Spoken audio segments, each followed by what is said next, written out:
Per 2026, para pelaku pembubaran ibadah bisa dipenjara hingga 5 tahun dan dikenai denda besar. Ini bukan wacana, sudah tercantum dalam Kitab Undang-Undang Hukum Pidana atau KUHP baru yang mulai berlaku pada 2 Januari 2026. Ketentuan ini diatur secara khusus dalam pasal 300 sampai pasal 305 KUHP. Pasal-pasal ini mengatur berbagai bentuk kejahatan yang berkaitan langsung dengan intoleransi dan pembubaran ibadah. Pasal 300 mengatur sanksi bagi setiap orang yang melakukan ujaran permusuhan atau kebencian, termasuk perbuatan menghasut permusuhan, kekerasan, atau diskriminasi terhadap agama, kepercayaan, atau kelompok tertentu berdasarkan agama atau kepercayaan. Ancaman hukumannya adalah pidana penjara maksimal 3 tahun dan denda maksimal 1 miliar rupiah. Pasal 301 mengatur penyebaran ujaran kebencian atau permusuhan melalui media, termasuk media elektronik dan internet. Jika isi kontennya sebagaimana dimaksud dalam pasal 300, pelaku dapat dipidana penjara maksimal 5 tahun dan denda maksimal 5 miliar rupiah.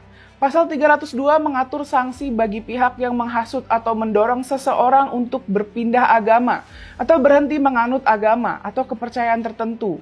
Besaran hukuman dalam pasal ini bergantung pada konteks perbuatan dan ada tidaknya ancaman atau tekanan. Jika hasutan disertai ancaman atau berpotensi menimbulkan kerusuhan, ancaman pidananya dapat mencapai beberapa tahun penjara. Pasal 303 secara khusus mengatur perbuatan mengganggu atau membubarkan ritual ibadah, baik dilakukan tanpa kekerasan maupun dengan kekerasan. Perbuatan tersebut dapat dipidana. Ancaman hukumannya penjara maksimal 5 tahun dan denda 1 miliar rupiah.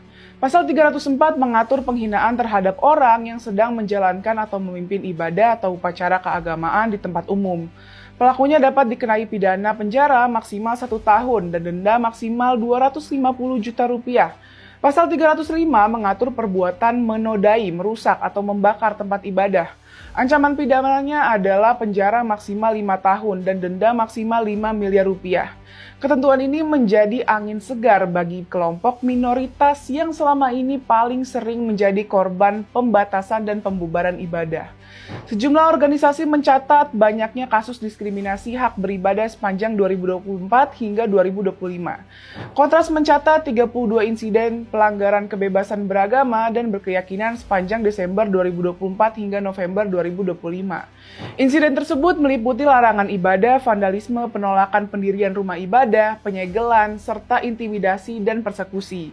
Komnas Perempuan mencatat setidaknya 8 kasus intoleransi sepanjang 2025. Setara Institut juga mencatat 260 peristiwa dan 402 tindakan pelanggaran kebebasan beragama dan berkeyakinan sepanjang 2024.